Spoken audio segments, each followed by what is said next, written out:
prophéties, c'est pas mes sortes de chapitres favoris, mais Dieu parle quand même. Donc, je vous ai dit, quand on a pris à rentrer en Genèse et en tout ça, que je demandais toujours au Seigneur de me parler. Et juste, qu'est-ce qui me monte au cœur pendant qu'on est en train de lire ça? Puis je vais juste partager ça ce soir. Okay. Un peu. Mais c'est comme ça que je fais tous les chapitres en même temps. Mais en tout cas. C'est Genèse? Chapitre 36. 36, OK. Veux-tu le lire? Regarde, Glenn, va jusqu'à 8. Après ça, c'est juste la postérité d'Ésaü. On n'ira pas à travers tous les noms, là, ben, jusqu'à verset 8. Tu veux que j'écris Genèse 36? Oui. OK. Bon. Voici la postérité d'Ésaü qui est Édom. Ésaü prit ses femmes parmi les filles de Canaan. Ada, fille d'Élon, le Hétien. Oh boy. Oholibama.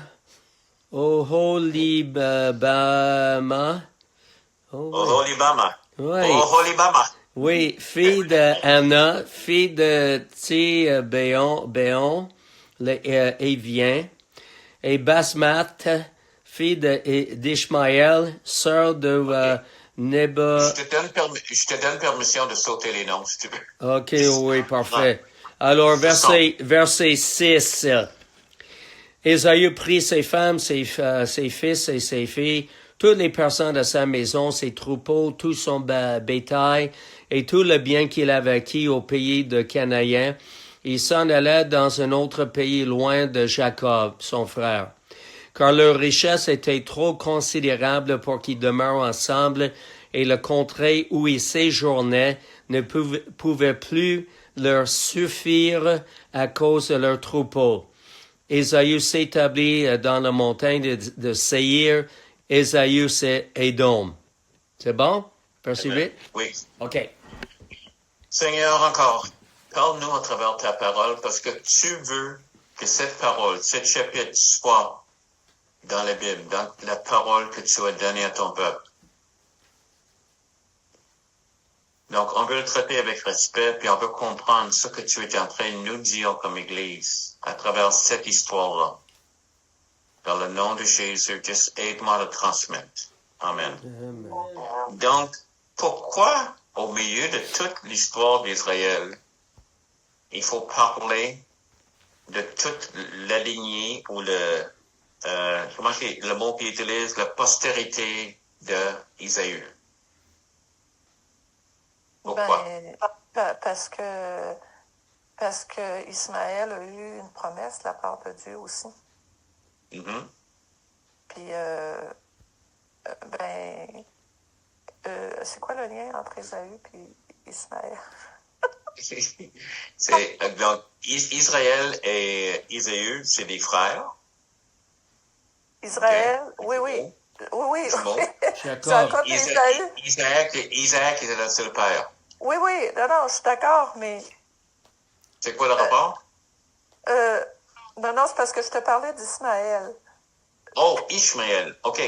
Ishmaël, c'est ça les choses qu'on rentre dedans, mais ça, c'est le frère de... Ishmaël, c'est le frère de l'autre, là.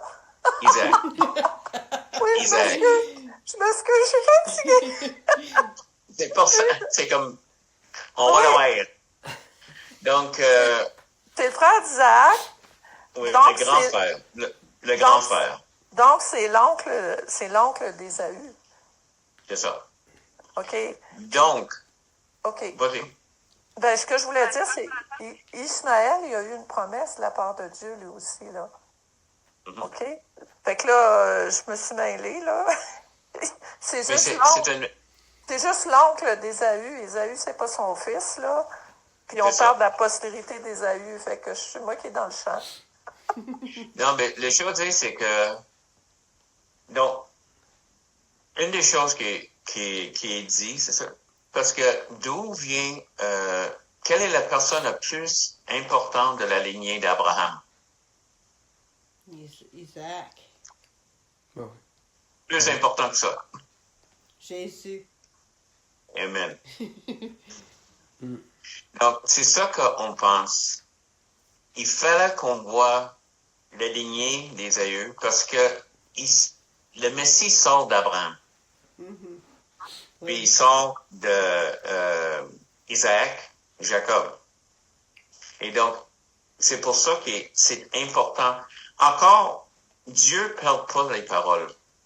On ne comprend pas pourquoi c'est important qu'on parle d'Ésaü, parce que cause Jésus sort le peuple qui va le suivre. Okay? Il y a même des gens il y avait des faux Christ, même dans le temps. Et je dis pas que j'ai raison. Voici la conclusion que j'arrive. Parce que moi, j'ai la même question. Pourquoi en parler de ça? Le Seigneur a un livre assez limité quand tu penses à l'histoire du monde. Puis il met ce chapitre-là, pas juste une petite histoire, il prend tout le chapitre pour nous expliquer toute la lignée. Donc, qu'est-ce que je ressens, c'est que c'est ça, c'est comme, il arrive des faux Christ. Il y a des personnes à travers l'histoire qui ont réclamé, parce qu'il, regarde, il descend d'Abraham, lui. C'est la descendance d'Abraham, Isaïe. Oui, oui. Donc, il pourra facilement commencer à dire, mais écoute, c'est pas l'autre, là, c'est moi. Et si c'est pas lui, les enfants. Écoute, les musulmans aujourd'hui disent qu'ils sont les vrais enfants d'Abraham, pas les juifs. OK? Ça, c'est pas exagéré, qu'est-ce que je suis en train de dire, là. À travers les siècles, qu'il y a des faux Christ. Jésus a même dit, pendant qu'il était sur terre, il va voir des faux Christ. Donc, une des choses importantes, c'est de voir son lignée. Et il y a un rapport, autrement, il y a une relation avec Israël tout le long.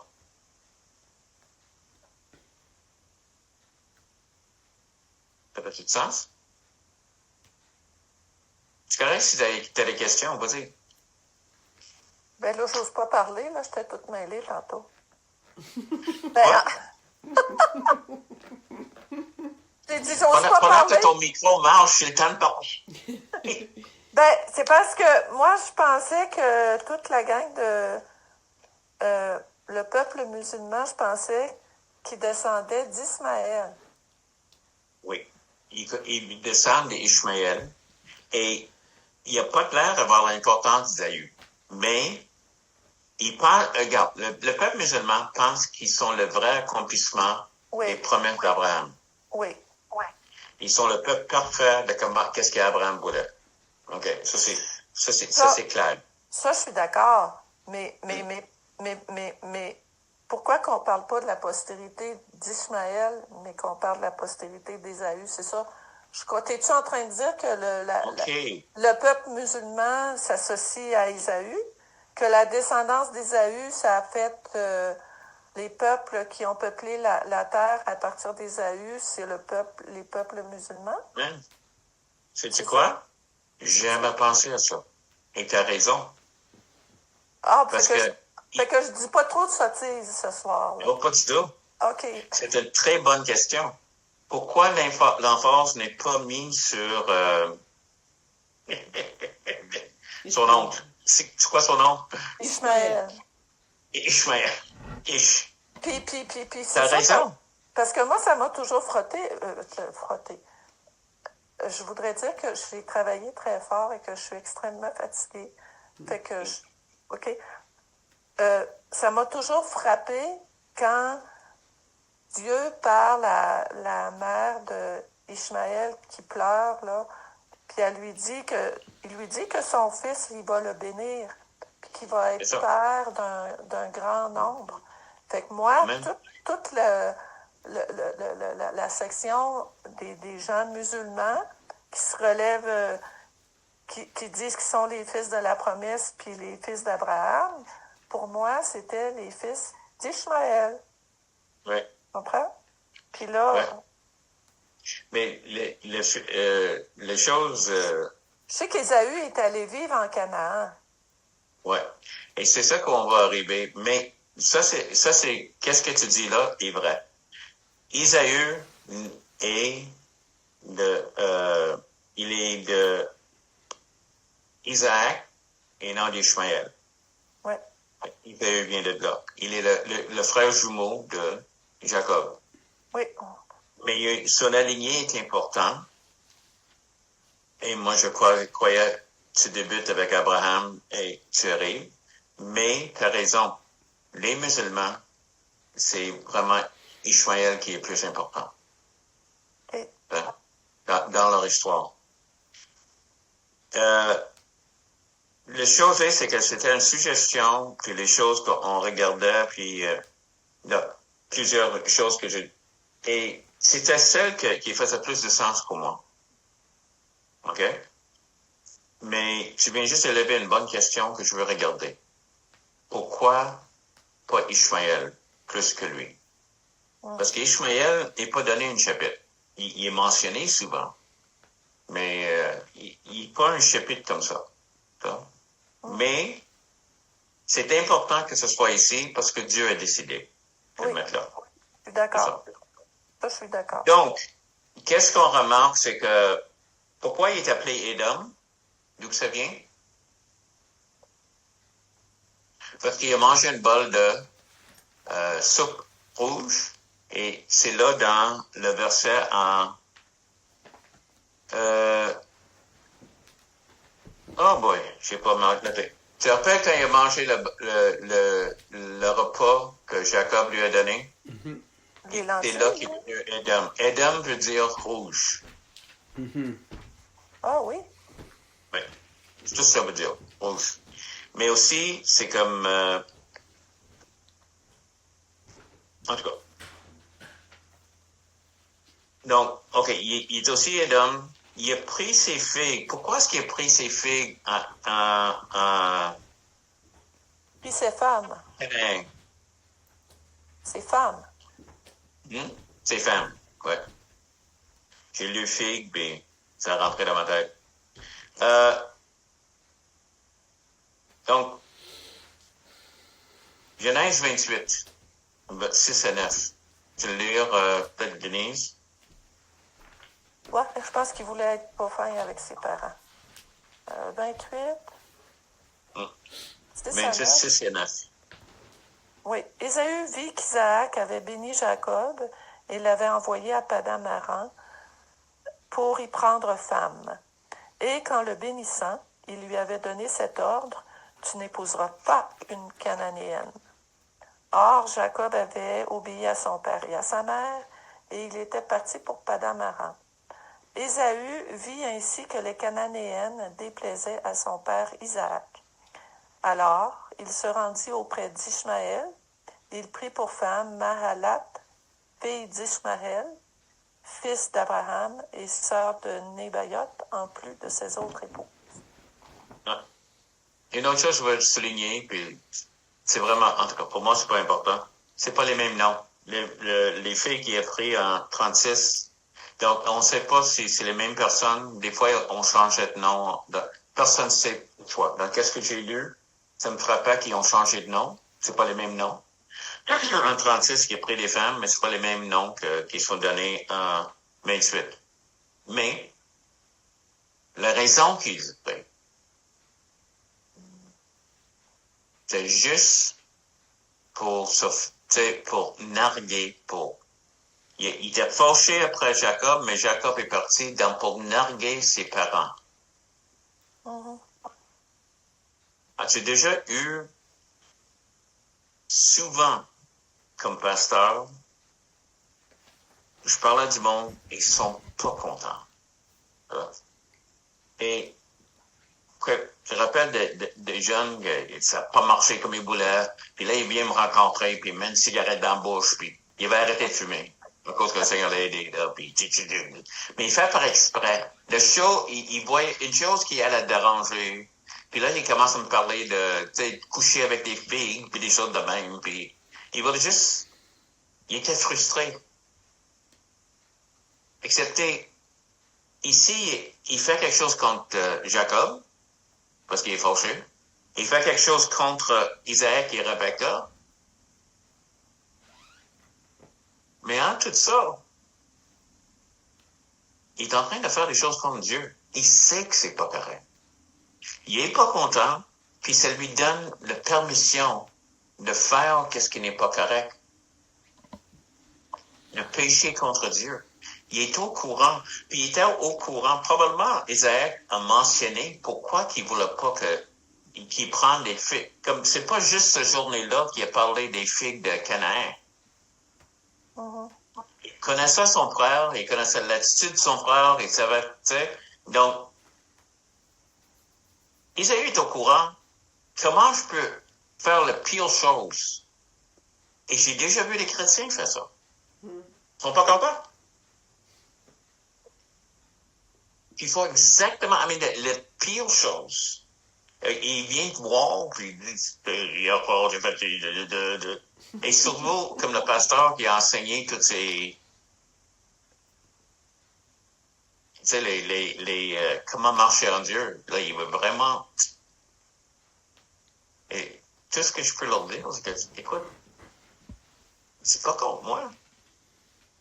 Comme une personne que j'ai déjà dit, tu as un argument avec quelqu'un, puis il dit, je dis, écoute, OK. Mais un jour, ça va être avec Dieu. Je te gagne. Tu sais, que tu vas argumenter. Sois certain de tes raisonnements. C'est pas parce que tu es frustré. Hein? Et ici, c'est parce qu'il est frustré. C'est tellement dangereux parce que chacun de nous, on a. OK. Je suis en train de te prendre sur moi, mais j'ai pas mal certain que chacun de nous, on s'est fauché contre Dieu. Quelque part. Et la tentation de, je sais pas, faire quelque chose qui est vraiment, on ne le fait pas parce qu'on connaît Jésus. Et Dieu n'est pas toujours en train de faire qu'est-ce que je veux qu'il fasse. Il est vraiment pas, il n'y a pas de coopération avec Dieu. Moi, je veux qu'il fasse ça, puis lui, il décide de faire ça. C'est là que c'est parce qu'il est Dieu. C'est frustrant. Donc, mais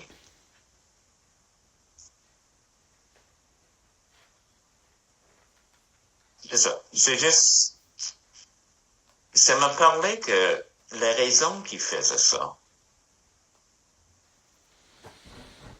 on le voit encore. Sais-tu, c'est incroyable, c'est que la Bible est remplie du monde comme toi et moi, même du monde qu'on connaît, qui agit de même, qui font des choses de même, qui sont, comme je dis, ces jeunes-là, je rappelle d'avoir eu des personnes plus âgées, juste, mais ils pensent qu'ils sont juste en train de dealer avec toi. C'est pas juste avec Isaac qu'ils sont en train de dealer. Il est en train de dealer avec Dieu. Et peut-être c'est pour ça. Donc, je vais juste parler d'autre chose. Sorry. L'autre chose que je veux parler, c'est 6 à 8. En chapitre 36, toujours? Oui, 36.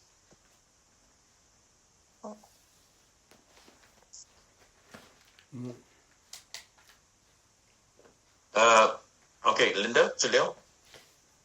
Ésaü prit ses femmes, ses fils et ses filles, toutes les personnes de sa maison, ses troupeaux, tout son bétail et tout le bien qu'il avait acquis au pays de Canaan, et il s'en alla dans un autre pays, loin de Jacob son frère, car leur richesse était trop considérable pour qu'ils demeurent ensemble, et la contrée où ils séjournaient ne pouvait plus leur suffire à cause de leurs troupeaux. Ésaü s'établit dans la montagne de Séir. Ésaü, c'est Édom. Donc, ce qui est intéressant, c'est que c'est là que la terre, le sol de Séir, c'est aussi rouge. Donc, Édom, qui était connu comme le rouge, le sol de Séir où il se remonte, c'est juste, je le mentionne, je ne sais pas quelle vérité spirituelle sur là-dedans, mais en tout cas. Ah, la mais montagne qu'est-ce que tu remarques, hein? La montagne de Séir, la montagne, le Oui. sol est rouge. Oui, mais la région de Seir, dans la montagne, là, il est autour. OK. Mais qu'est-ce que tu vois ici? Ça fait penser à qui? Abraham Abraham. avec Lot. Oui, Lot et Hein? Abraham. Oui, parfait. Donc, le chose est, c'est que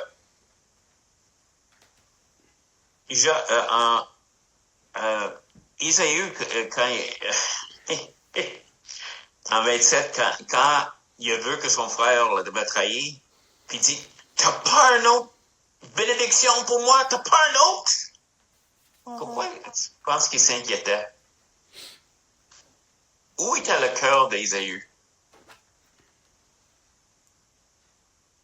Comme Jacob, il voulait la bénédiction de Dieu. Il voulait Dieu dans sa vie. Il voulait, tu sais. Qu'est-ce que tu pensais que Lot voulait, Isaïe voulait? C'est probablement les richesses. Et la plus grande chose qu'il avait peur, pour ça qu'il a donné son droit d'aînesse spirituel, pas important, on va manger une boule de soupe et on va s'échanger ça. Mais regarde, qu'est-ce qui est en train d'arriver? La chose que tu avais peur, t'as tellement de richesse que tu peux pas rester ensemble. Parce que Dieu l'a béni. Dieu a fait une promesse à lui aussi. Mais c'est Isaac qui a dit qu'il sera béni. Ça va être un peu dur et tu vas le faire avec une épée et tout ça, mais Dieu l'a pas oublié. C'est ça la chose. Un peu comme Ishmaël. Dieu l'a pas oublié. Il est béni.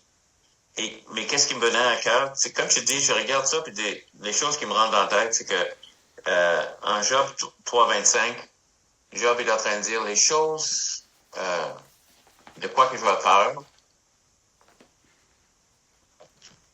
Lis-le. Job 3.25, c'est quoi? Ce que je crains, c'est ce qui m'arrive. Ce que je redoute, c'est ce qui m'atteint. OK. Donc, qu'est-ce que lui craignait et qu'est-ce qu'il redoutait ne sont pas arrivés. Il y a une doctrine basée sur ce verset-là, en Job, que si on craint, ça va nous arriver. Oh. Il y a du monde qui dit ça. Hmm. C'est tellement un fardeau qu'on met sur les gens, parce que chaque personne s'inquiète de temps en temps pour des personnes de ta famille, où il y a un manque d'argent, où il y a juste... Mais c'est pas nécessairement qui va arriver. Et je pense pas qu'Ésaü est devenu spirituel pour dire, oh, maintenant je crois en Dieu et Dieu va pourvoir. Dieu a pourvu pour lui, selon les promesses de Dieu. Les choses que je crains ne créent pas une situation. On est humain. Même la crainte, il y a du monde qui dit c'est péché.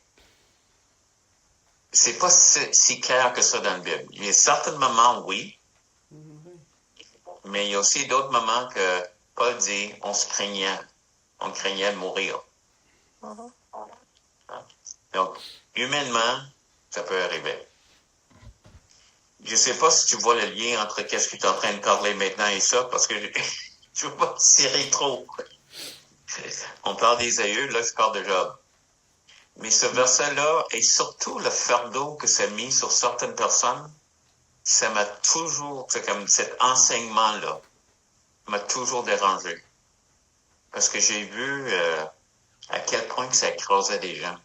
Pauvre monde est déjà dans une situation que c'est ébranlé, là, un peu comme un bateau en train de dire, Seigneur, tu t'inquiètes pas, t'as aucune préoccupation de nous qu'on on va mourir, tu sais.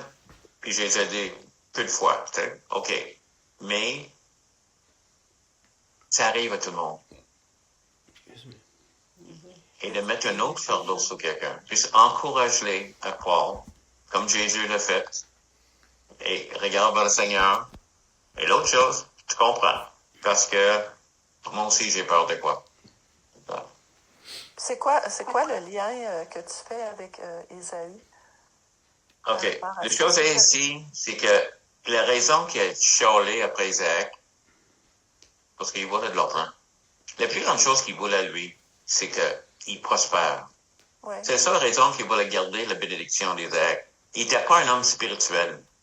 Donc, sa crainte, ces journées-là, c'est qu'il n'y a pas de bénédiction pour lui. OK. Pendant que qu'est-ce qu'on voit ici, c'est qu'il est béni. Il est béni avec tellement de troupeaux et tout ça, il est obligé de se séparer de Jacob. Hein? Donc, on voit que Dieu était fidèle envers lui. Amen. On n'a pas de temps maintenant. On va regarder, je ne sais pas si on va regarder plus, mais où j'ai dit ça?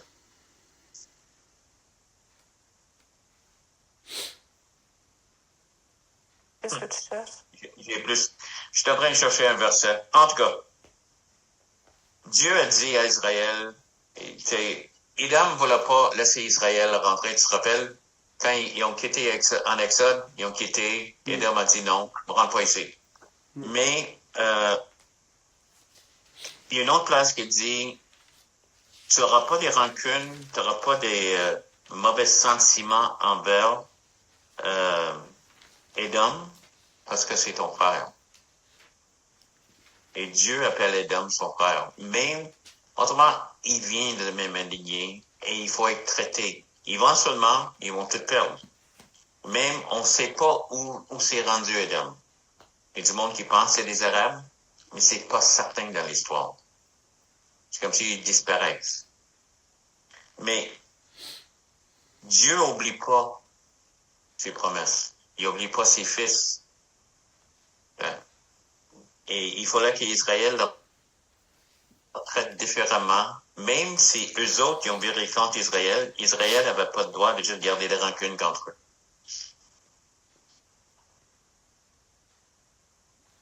eux.